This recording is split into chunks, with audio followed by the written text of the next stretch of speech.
Hello everyone, welcome to today's Hindu newspaper analysis. आज 6 जुलाई है। आज मैंने 4 आर्टिकल्स न्यूज़पेपर से एक्सट्रैक्ट किए हैं which I think are important for UPSC. मैंने इन आर्टिकल्स को यहाँ पे डिस्कस किया है, इनका लाइक काइंड ऑफ समरी, ये एग्जैक्टली आर्टिकल्स क्या बताने की कोशिश कर रहे हैं एंड इन आर्टिकल्स को हम जीएस मेंस में कहाँ कहाँ पे यूज कर सकते हैं वो भी मैंने यहाँ पे मेंशन किया है।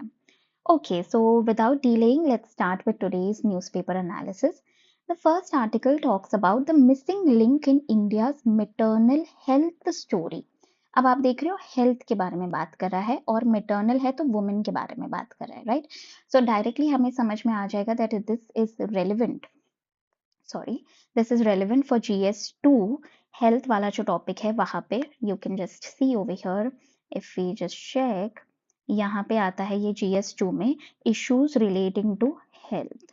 ठीक है, यहाँ पे हम यूज कर सकते हैं and the second is in GS1 में वुमेन के बारे में हम पढ़ते हैं, यहाँ पे भी हम बता सकते हैं दी इसका यूज हम कर सकते हैं। ओके, नेक्स्ट है GS2 में अनऑर्गेनाइज्ड सेक्टर में भी इस आर्टिकल का यूज है। When we'll dive deep into this article आपको ये समझ में आएगा।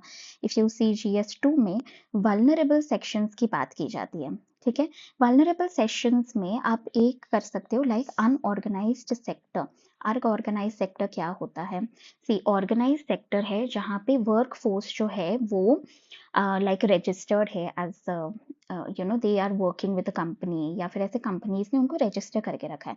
बट अनऑर्गेनाइज सेक्टर में जैसे फॉर एग्जांपल आपके डेली हेल्प है आपके घर में, ठीक है, कुक है, मेड है, फिर कोई अगर ड्राइव कोई और काम कर रहा है, ये सारे काम रजिस्टर्ड नहीं होते हैं तो इनको हम ऑर्गेनाइज्ड सेक्टर में डालते हैं। ठीक है, तो इन अनऑर्गेनाइज सेक्टर के भी इश्यूज स्पेशली वुमेन के बारे में ये आर्टिकल बात कर रहा है।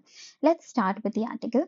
Despite improvements in institutional deliveries, maternity programs, exclusive breastfeeding rates have declined according to NFHS 6 data। तो यहाँ पे आपको ना फर्स्ट ऑफ ऑल NFHS 6 के डेटा काफ़ी सारे मिलेंगे जो हमें मीन्स में डायरेक्टली हम यूज़ कर सकते हैं। ये आर्टिकल क्या बोल रहा है that institutional deliveries in like institutions जैसे कि हॉस्पिटल्स में डिलीवरीज इंक्रीज हुए, which is a very good thing. इसकी वजह से वुमेन का हेल्थ जो है प्रेगनेंसी के बाद डिलीवरीज में जो मोर्टालिटी है वो रिड्यूस हुआ है, चाइल्ड मोर्टालिटी रिड्यूस हुई है। ठीक है, even in spite of this exclusive breastfeeding rate बोल रहे हैं it has declined। now what exactly is this? see, when a child is born, after the child is born से लेकर 6 मंथ्स तक इट इज सेड दैट उस child को mother का milk देना चाहिए। ठीक है, why exactly is this said? इसका इंपॉर्टेंस होता है दैट इनमें इन मदर के मिल्क में सर्टेन एंटीबॉडीज होते हैं which protect the infant against common diseases जैसे डायरिया हो गया, रेस्पिरेटरी डिजीजेस हो गए, इन सब से उस चाइल्ड को breast milk like it will save them, it will protect them. ठीक है, तो मदर के बॉडी में कुछ एंटीबॉडीज होंगे वो चाइल्ड में ट्रांसफर हो जाएंगे, तो उनके हेल्दी ग्रोथ, उनके ब्रेन डेवलपमेंट, उनका lower risk of malnutrition and infant mortality होती है। That is why breast feeding is very important from 0 to 6 months। ठीक है, अभी इसमें ये लोग क्या बोल रहे हैं दैट डिस्पाइट इंस्टीट्यूशनल डिलीवरीज 90.6% हो चुकी है, इवन देन जो एक्सक्लूसिव ब्रेस्ट फीडिंग है दैट इज 0 to 6 months तक जो ब्रेस्ट फीडिंग है दैट हैज डिक्लाइंड। पहले 63.7% था, अब 55.8% है। ठीक है, NFHS 6 दैट इज 2023 to 24 का डेटा है, तो ये डिक्रीज हो रहा है। और यहाँ पे हम देखेंगे what is the reason behind this. See, internet use among women, ये लोग बोल रहे हैं digital inclusion has expanded rapidly with internet use among the women rising. Internet use rise हुआ है 33% से 64% तक।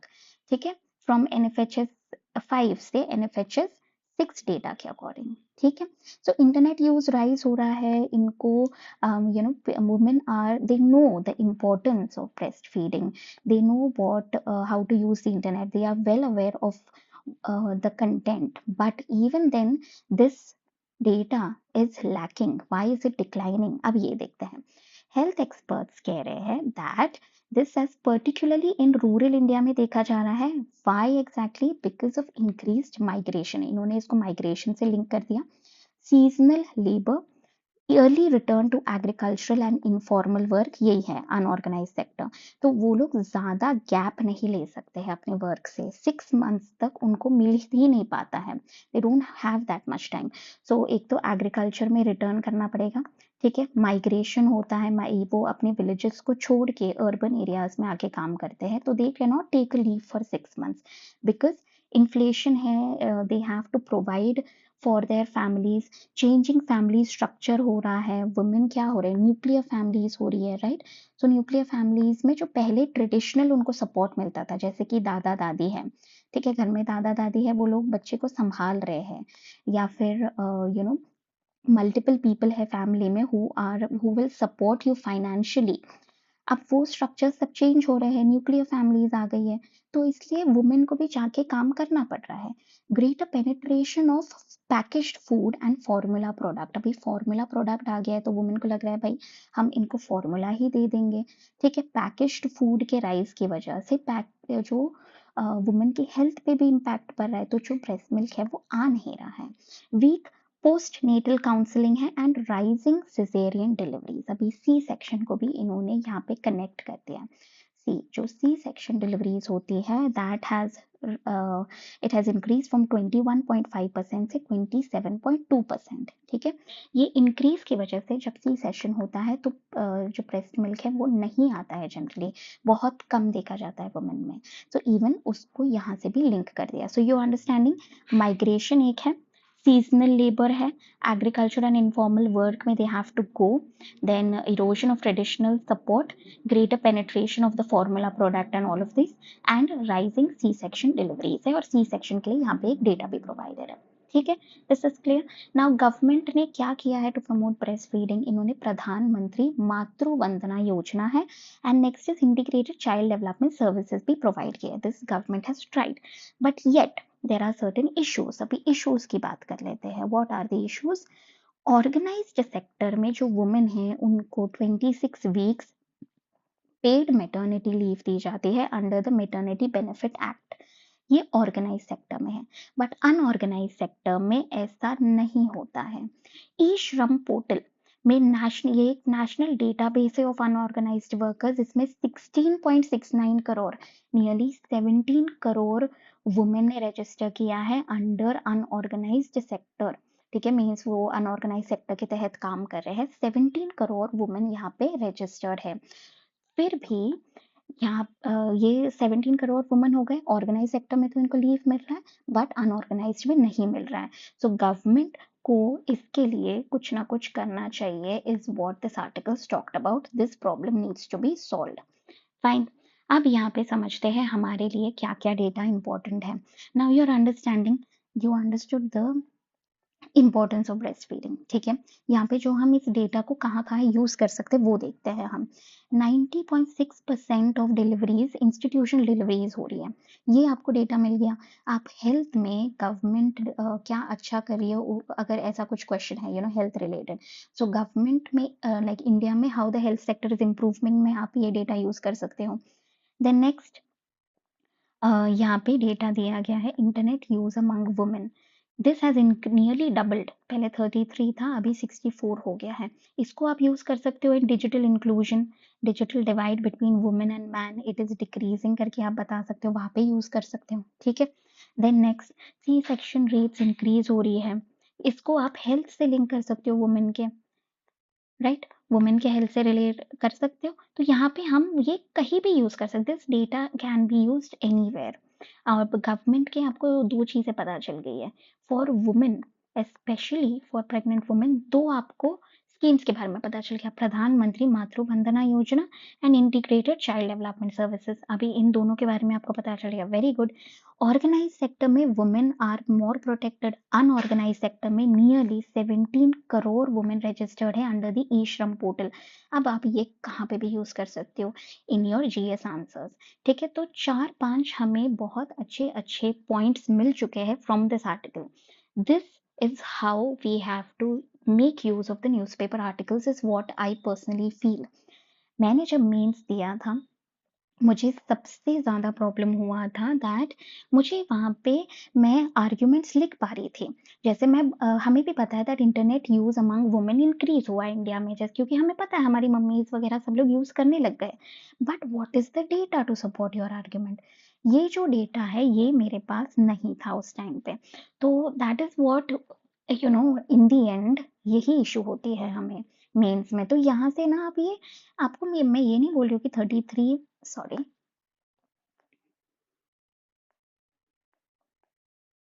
मैं ये नहीं बोल रही हूँ हमें एग्जैक्ट डेटा याद रखना है, हम बस इतना याद रख सकते हैं कि 33 से 64 हो गया, बस इतना याद रख लेना। थोड़ा थोड़ा डेटा अगर याद रहा ना, तो हमारे अगर हमें 4 मार्क मिल रहे हैं from our arguments in the means, उस क्वेश्चन के लिए 10 मार्क्स में से हमें 4 मार्क्स मिल रहे हैं। अगर आपने डेटा पे उसको सब्सटैंशिएट किया आंसर को, देन आपको 5 to 6 मार्क्स मिल सकते हैं। ठीक है, एटलीस्ट 5 तो मिल ही जाएंगे। तो वो जो +1 मार्क होता है ना, it becomes very important because 20 question है। अगर 20 क्वेश्चन में +20 मिल गया तो आपका जो जीएस का स्कोर है वो बहुत ज़्यादा इंक्रीज हो जाएगा। तो दिस आर्टिकल से हम थोड़ा सा इंफॉर्मेशन गैदर कर सकते हैं। Okay, next let's move to the next article. ये एडिटोरियल है। टू टुगेदर मीन्स इंडिया और जापान के बारे में बात किया गया है। जापान के जो प्राइम मिनिस्टर है वो इंडिया आए हैं। उनके they have talked about India and Japan ने कुछ 16 अग्रीमेंट साइन किया है। They talked about free and open Indo Pacific. ठीक है, इनके बायलैटरल जो रिलेशंस है वो बेटर हुए हैं, is what they are talking about. अब ये जीएस 2 में आईआर का सिलेबस खोलते हैं। 1 सेकेंड। बायलैटरल है। ठीक है, bilateral relations affecting India's interest. अब यहाँ पे डायरेक्टली हमारे सिलेबस का ये पार्ट है, तो इंडिया और जापान के बारे में हमें थोड़ा सा आइडिया होना चाहिए। इस आर्टिकल में 2 ग्रुपिंग्स को मेंशन किया गया है, क्वाड एंड बिम्स्टेक। ठीक है, तो मैंने इनका थोड़ा सा यहाँ पे हमें जैसे ही न्यूज़पेपर में अगर हमें ऐसे ग्रुपिंग्स दिखे, then you have to revise it. क्या हो जाएगा, जब हम 1 साल तक 365 डेज तक हम ऐसा करते रहेंगे, क्वाड और पिमस्टेक काफ़ी बार न्यूज़ में होता है, तो हमारा एटलीस्ट 20-30 टाइम्स ये रिवाइज हो जाएगा इन दिस 1 ईयर। तो जब एग्जाम से पहले ना आपको आईआर उतना ज़्यादा रिवाइज करने की ज़रूरत नहीं पड़ेगी, the things will already be in your brain. ठीक है, तो मैंने यहाँ पे थोड़ा सा ऐड किया है। Let's just see.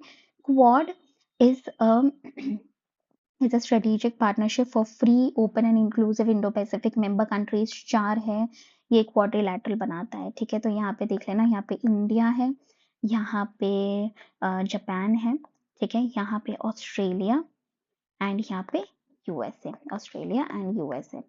ठीक है, तो इसलिए इसको क्वाड नाम दिया गया है। What are the key facts? Quadrilateral security dialogue इसका फुल फॉर्म है, एस्टैब्लिश इन 2007। 2017 में इसको रिवाइव किया गया है। एंड या मतलब ये बेसिकली इंडो पैसिफिक में ये 4 कंट्रीज इनका पार्टनरशिप है ये। तो ये पार्टनरशिप में क्या क्या काम करेंगे आप ये सोच सकते हो, एनीथिंग लाइक सिक्योरिटी के कुछ डील्स होंगे, या फिर इकोनॉमी के कोई डील्स होंगे, या ट्रेड और समथिंग। सो इन्हीं के रिस्पेक्ट में होगा, right? Because India is secure, एक सॉवरेन कंट्री है, तो डेफिनेटली एक मिलिट्री अग्रीमेंट तो ये कुछ करेगा नहीं एज सच, राइट? तो डेफिनेटली कुछ ना कुछ इसी के अराउंड ट्रेड, इकोनॉमी और सोशल सिक्योरिटी, इंडो पैसिफिक को ओपन रखना है, फ्री रखना है, जैसे यहाँ पे थे ना, ये इन्हीं सब के अराउंड ये कुछ ना कुछ करेगा। ठीक है, अभी बिम्स्टेक के बारे में देख लेते हैं। बिम्स्टेक का फुल फॉर्म हमें याद रखना है, Bay of Bengal initiative for multi sectoral technical and economic cooperation. Again, Bay of Bengal initiative for multi sectoral technical and economic cooperation. ठीक है, ये आप याद रख सकते हो। अब यहाँ पे देखते हैं इसका, अभी इसके नाम में ही इकोनॉमिक लिखा है, टेक्निकल लिखा है। So economic growth, see social progress in this particular region. अब ये 6 जून 1997 में ये बना था बाय इसका कुछ तो I think so there is some agreement जिसके अंडर में ये बना था। It is I think so called the Dhaka agreement. अभी ये मुझे एक बार चेक करना पड़ेगा ऐसे ही होता है, काफ़ी सारे होते हैं तो हमें एक साथ में ये याद नहीं आते, but I will check and I will update in the comments. मैं वहाँ पे अपडेट कर दूंगी, ठीक है। बिम्स्टेक, इसका हेडक्वार्टर याद रख लेना ढाका बांग्लादेश में है। इसके कौन से कंट्रीज है वो देख लेते हैं। 7 मेंबर कंट्रीज है, let's see what are they. India तो है ही, इंडिया के सारे आसपास के होंगे, नेपाल, भूटान, म्यांमार, बांग्लादेश, ये तो याद रह जाएंगे। श्रीलंका है एंड थाईलैंड, ठीक है। So these are the 7 countries which are included in BIMSTEC, fine. अब देखना, ये मल्टी सेक्टोरल है। मल्टी सेक्टोरल में अगेन टूरिज्म, ऑब्वियसली ये इंडिया के आसपास है तो टूरिज्म में बहुत ज़्यादा cooperation, cultural cooperation, climate change, जो भी आप डाल सकते हो ना, इनके नाम से ही आपको समझ में आ जाएगा, fine. Okay, moving to the next article, the third one. ये भी एक एडिटोरियल है, Hormuz to home India's resilience in uncertain times. आप देखना, ये आर्टिकल में मुझे बस ये लगा दैट थोड़े कीवर्ड्स है जो हम यहाँ से एक्सट्रैक्ट कर सकते हैं। हमारा मीन्स आपको यहाँ से कुछ नोट्स बनाने की कोई ज़रूरत नहीं है, बट जब हम पढ़ते हैं ना ऐसे ऐसे एडिटोरियल्स जो इंडिया के बारे में इंडिया को प्रेज कर रहे हैं, इंडिया के काम को प्रेज कर रहे हैं सर्टेन डिफिकल्ट टाइम्स में, तो हम इन ये सारे पॉइंट्स ना हमारे एसे में यूज कर सकते हैं। How India is doing better, ठीक है, और हमारे जीएस मीन्स के आंसर को भी ये इन्हांस कर देता है। सो ऑलवेज ऐसे पॉजिटिव आर्टिकल्स को हमें एक बार पढ़ लेना चाहिए, ठीक है। अभी इसका आप देखोगे जब मैं ये आर्टिकल डिस्कस करूंगी कि गवर्नेंस एंड फॉरेन पॉलिसी में आपको काफी यूज होगा, डायरेक्टली यूज नहीं होगा but it will give you an idea. Let's see, straight of हार्मोज तो हमें पता है, स्ट्रेट ऑफ हार्मोज में पूरा वो इशू हो रहा था, अभी ईरान और यूएसए का वॉर चल रहा था, तो ये स्ट्रेट ऑफ हार्मोज में ट्रेड जो है वो काफी कम हो गया था। ये अभी यहाँ पे देख सकते हो, it is one of the world's most critical maritime routes. अब ये कुछ, अब हम जनरली, जैसे मैं भी अभी बोल रही थी, then what did I say, it is a very important for our trade, but this is a nice keyword, critical maritime route, world's most critical maritime route, याद रख लेना। Fifth, nearly a fifth of global oil consumption passes through this narrow waterway. 1/5 of the oil passes through this passageway, this pathway. Global energy security and international trade के लिए Strait of Hormuz बहुत ज़्यादा important है। बस words पे ध्यान देना, just आपको ये सब पता है, it's just the words. Next it talks about India ने, अभी यहाँ पे हो रही थी लड़ाई, ठीक है, ये हमारा जो स्ट्रेट ऑफ हार्मोज है, ठीक है, इस पैसेज वे में बहुत सारी यहाँ पे लड़ाई हो रही थी, ठीक है। अब इंडिया का देखो इन्होंने कैसे बोला है, coordination of Indian governments response was very quick, continuous engagement with shipping companies, diplomatic channels, maritime authorities, international partners से इन्होंने बहुत अच्छे से कोऑर्डिनेट किया है, ठीक है। This experience is just one example of India's growing ability to respond swiftly and decisively to external shocks. ये बहुत अच्छा लाइन है, ठीक है, मतलब इंडिया क्या कर रहा है, India's ability to respond quickly is increasing. India's ability to respond swiftly is increasing. Decisive, its ability to cope up with external shocks is also increasing. कौन से external shocks की इन्होंने बात की है, जैसे Covid, global supply chain disrupt हो गया था उस टाइम पे, recent geopolitical tensions in West Asia. अब इन्होंने ये नहीं लिखा है कि ईरान और यूएसए का वॉर चल रहा था और उसमें इंडिया ने ये किया वो किया, नहीं, ये क्या बोल रहा है, recent geopolitical tensions in West Asia, global supply chain disruptions and कोविड-19 में इंडिया ने बहुत डेसिसिवली एक्ट किया है, इन एक्सटर्नल शॉक्स को इंडिया ने काफी अच्छे से इट हैज ओवरकम। तो अब इस, जब हम ये लैंग्वेज यूज करते हैं ना ऐसे में, तो काफी अच्छा इंप्रेशन आता है, it will give a bureaucratic जो हमारा वे ऑफ टॉकिंग है, that will improve with such articles, इसलिए कहते हैं that editorials हमें पढ़ते रहना चाहिए। So this is what actually they mean, you know, all the toppers and everyone. India's institutional response has increasingly been categorized by coordination, agility and strategic foresight.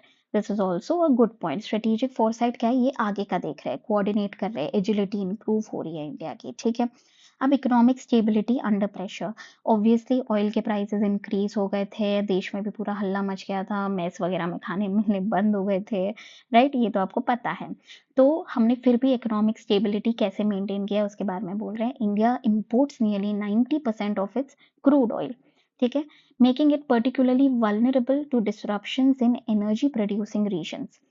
Rising crude prices elevated freight cost, मतलब जो transportation cost है, shipping delays हो रहे थे, फिर भी इस inflationary pressure को इंडिया ने डील किया है। इस आर्टिकल में ये भी बोला है दैट आरबीआई ने काफी अच्छे स्टेप्स लिए हैं, उसने जो इन्फ्लेमेशन का हमारा टारगेट होता है उसके अंडर में ही सब कुछ रखा है। हमारा इन्फ्लेमेशन का टारगेट क्या होता है, 2 से 6 के बीच में होना चाहिए, सो उसको मेंटेन रखा गया है, ऐसा ये आर्टिकल बोल रहा है। ठीक है, अब यहाँ पे एक आप याद रख सकते हो, एग्जैक्ट आपको मीन्स जनरली तो पता होगा बट फिर भी, India imports nearly 90% of its crude oil. तो crude oil is very important for India, तो ये आप आंसर में कोट कर सकते हो डायरेक्टली। अगर कोई बिगनर्स है तो हमें इतना नहीं पता होता है, तो उनके लिए मैं बता रही हूँ। अगर आप ऑलरेडी 1-2 ईयर्स प्रिपरेशन में, तो ये आपको ऑलरेडी पता होगा। ठीक है, what are the steps that India has taken? Supply diversification, diplomatic engagement, inventory management, coordinated action with public sector energy companies. Okay, तो इनको एक एक करके देखते हैं। सप्लाई डाइवर्सिफाई कर रहा है, हमें बोला जाता है कि रशिया से ऑयल मत लो, यूएस प्रेशराइज करता रहता है, फिर भी हम लेते हैं, क्यों? बिकॉज देखो अभी वेस्ट एशिया में जियोपॉलिटिकल टेंशन हो गया, तो हमें ऑयल सप्लाई हम डाइवर्सिफाई करें, हम दूसरे दूसरे कंट्री से फ्रेंडशिप कर रहे हैं, उनसे ऑयल सप्लाई लेने की कोशिश कर रहे हैं, so that is called supply diversification. Important keyword diplomatic engagement, हमारे डिप्लोमैट्स डिफरेंट कंट्रीज में गए थे इस पीरियड में, and we are trying to make engagements with them, so इसको कहते हैं डिप्लोमेटिक एंगेजमेंट। इन्वेंटरी मैनेजमेंट, जो ऑयल आ रहा है उसको कैसे यूटिलाइज करना है, और इन्वेंट्री वही होती है, मतलब जहाँ पे इसको स्टोर कर रहे हो, राइट, उस इन्वेंट्री को आप मैनेज कर रहे हो। Coordinated action with public sector energy companies, जैसे इंडियन ऑयल हो गया, ये क्या है, पीएसयू है, पब्लिक सेक्टर अंडरटेकिंग है, इनके साथ कोऑर्डिनेटेड एक्शन है आपका, ये भी इंप्रूव हो रहा है। अब ये आप गवर्नेंस में यूज कर सकते हो डायरेक्टली। कोऑर्डिनेटेड एक्शन होना चाहिए पब्लिक सेक्टर एनर्जी कंपनीज या फिर private companies and this and that, तो ये गवर्नेंस में हमें यूज हो जाएगा। ठीक है, इन्होंने एंड किया है as India advances towards its vision of Viksit Bharat bye 2047। ये विकसित भारत बाय 2047 आप किसी भी कंक्लूजन में लिख सकते हो एनजीएस मीन्स। ठीक है, इसलिए मैंने ये पॉइंट जस्ट यहाँ पे दिखाने के लिए ऐड किया था। तो this article is also done. Okay, moving to the next article. और भी एडिटोरियल्स है, आप एक बार रीड कर सकते हो। मुझे ये 2 इम्पोर्टेंट लगे आज के इसमें, एक और ईपीएफओ के बारे में भी था, प्रोविशनरी जो फंड है उनके बारे में भी था, तो वो ईपीएफओ जो एग्जाम देंगे उनके लिए ज़्यादा इंपॉर्टेंट हो जाता है। नॉर्मली वो ठीक है, मुझे उतना इम्पोर्टेंट नहीं लगा, बट आप एक बार देख सकते हो बाकी आर्टिकल्स। एक और यहाँ पे एक आर्टिकल था, milk production in Gangetic plains has nose dived due to climate change.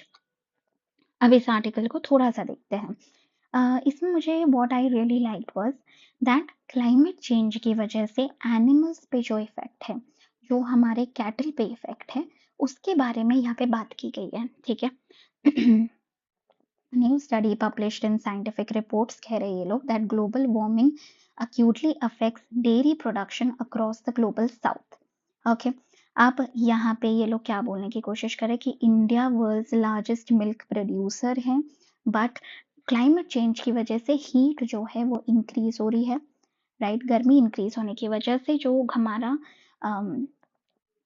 Milk production है that is getting affected, is what this article is talking about. ठीक है, बफेलोज जो है हमारा, जनरली बफेलो से ही आता है milk, they have bare skin, they are dark colour, तो वो सोलर रेडिएशन क्या होता है, हम जब ब्लैक कलर पहनते हैं, आपको ये भी पता होगा दैट वो अब्जॉर्ब करता है सोलर रेडिएशन को, करेक्ट। वैसे ही अगर बफेलोज की स्किन ब्लैक है तो वो ज्यादा सोलर रेडिएशन अब्सॉर्ब करेगी, जब वो ज्यादा करेगी they have even fewer sweat glands, so a unit increase in potential evapotranspiration हो जाएगा, मतलब उनका जो लाइक उनको जो स्वेट आएगा वो बहुत ज्यादा होगा, उनका जो वाटर लॉस होगा बॉडी से वो बहुत ज्यादा होगा। ठीक है, अगर वाटर लॉस हो गया तो जो मिल्क प्रोडक्शन है वो अफेक्ट हो जाएगा। ठीक है, this is what they want to say. Crossbred cattle showed a significant decline in productivity during the heat wave. Crossbred cattle, but जो indigenous cattle है, अब ये ध्यान रखना, indigenous cattle 2 नाम दिए गए हैं, सहीवाल एंड हरियाणा। ठीक है, अब ये this we have to remember that indigenous cattle के 2 नाम हैं, you can repeat after me, Sahiwal and Haryana. This variety, indigenous variety, they have been able to adapt better to heat. इनका लूज स्किन होता है, एफिशिएंट स्वेटिंग है and lower metabolic heat production है। तो ये indigenous cattle are performing better in contrast to crossbred cattle. ठीक है, तो ये आर्टिकल यही बोलने की कोशिश कर रहा है दैट इंडिजीनियस जो हमारे कैटल है उनको प्रमोट करो। यहाँ पे इनको बोला गया है रेजर्वोयर्स ऑफ क्लाइमेट रेजिलियंट ट्रेट्स है। तो क्लाइमेट चेंज अभी इम्प्रूव तो होने की बजाय और वर्स हो रही है। ठीक है, तो हम हमारे कैटल ऐसे हम अगर रहेंगे तो हमारे कैटल पे काफी अफेक्ट हो जाएगा। लेकिन अगर आप इंडिजिनियस कैटल को बढ़ावा दोगे तो हमारे cattle will be able to adapt to the heat is what they are trying to talk about. In situ, in situ means in lab conservation करो and farmer led breed improvement programs पे भी ध्यान देना चाहिए। अब ये हम लोग जनरली environment में हमारा टॉपिक होता है जेनेटिक्स वाला, उसमें हम पढ़ते हैं। ठीक है, बट आप इसको थोड़ा सा ध्यान में रख सकते हो, राइट। अब क्लाइमेट चेंज से हम फाइट करने के लिए, हमारे कैटल को प्रोटेक्ट करने के लिए कुछ टेक्नोलॉजीज की यहाँ पे बात की गई है। वैलोइंग पॉन्ड्स टू बफेलो, आपने देखा होगा पॉन्ड्स में बफेलोज चले जाते हैं, you know they will go and they will be just lying over there, right. उसको वैलोइंग कहते हैं, wallowing ponds to buffalo. Agro forestry, agriculture के साथ साथ, अभी ये एग्रीकल्चरल लैंड है, यहाँ पे थोड़ा फॉरेस्ट भी है, यहाँ पे एग्रीकल्चर भी कर रहे हो, तो क्या हो जाएगा, जो यहाँ पे क्रॉप्स है उनको थोड़ा शेड मिल जाएगा, जो एनिमल्स हैं उनको थोड़ा शेड मिल जाएगा, यहाँ पे वो जा सकते हैं। ठीक है, this is called agro forestry. Keeping livestock in the shed में रखो, shed alteration of micro climate via sprinklers, foggers, mist. ये मीन्स जैसे उस एरिया में आपका ये लैंड है, यहाँ पे कुछ स्प्रिंकलर्स लगा दो, जैसे हमें पता है ना, यहाँ पे स्प्रिंकलर्स लगा के इवन जैसे माइक्रो इरिगेशन के लिए भी काम आता है। फॉगर्स लगाओ, तो इससे क्या हो जाएगा, जो टेम्परेचर है उसको हम कंट्रोल कर सकते हैं और एनिमल्स को हम बचा सकते हैं। So these are few keywords you can remember कि क्लाइमेट चेंज में हम एनिमल्स को प्रोटेक्ट करने के लिए हम क्या कर सकते हैं। You see agroforestry, keeping livestock in the shed and microclimate को alter कर सकते हो through these sprinklers, foggers and mist। तो this is what I felt GS3 में environment का topic होता है, climate change होता है, हम generally humans के बारे में ही लिखते हैं। यहाँ पे एक न्यू डायमेंशन इस आर्टिकल ने मेरे लिए एटलीस्ट ओपन किया है, आप भी ये ध्यान में रख सकते हो दैट एनिमल्स पे इसका क्या इफेक्ट है, इसके बारे में आप थोड़ा सा आइडिया रख सकते हो। Now see, alteration of micro climate, ये आप ह्यूमंस के लिए भी लिख सकते हो, राइट। आप एग्रो फॉरेस्ट्री, आप एग्रीकल्चर में भी लिख सकते हो दैट, और फार्मर्स यू नो कैसे इंप्रूव कर सकते हो, और वहाँ पे एग्रो फॉरेस्ट्री लिख के उसको इससे कनेक्ट कर देना, यू नो क्लाइमेट चेंज से कनेक्ट कर देना। तो एग्रीकल्चर में इसको भी हम लिंक कर सकते हैं। So this is all about linking, हम कैसे हमारे एक ही कंटेंट को हम डिफरेंट डिफरेंट डायमेंशंस में सोच सकते हैं। इंडिजीनियस वैरायटी के बारे में भी काफ़ी अच्छा बोला गया है दैट जब आप क्रॉस ब्रीड करते हो, आप बाहर से कोई और एनिमल लेके आ रहे हो, वो हमारे इंडियन जो एनवायरनमेंट है उसमें सस्टेन नहीं कर पाता है। लेकिन जो इंडिजीनियस वैरायटी होती है दिस इज, ये बहुत अच्छा होता है। तो आप एग्रीकल्चर में भी इस चीज़ को मेंशन कर सकते हो that farmer should focus more on the indigenous breed. Why? Because they will be able to adapt to climate change better. ठीक है, सो या दैट्स इट। ये चार आर्टिकल्स मुझे आज के न्यूज़पेपर में इम्पोर्टेंट लगे। If you like the way I am teaching, please like, share and please comment in below this video. And अगर आपको लगता है कि मैं और कुछ इम्प्रूव कर सकती हूँ then please let me know in the comments. Okay, thank you so much.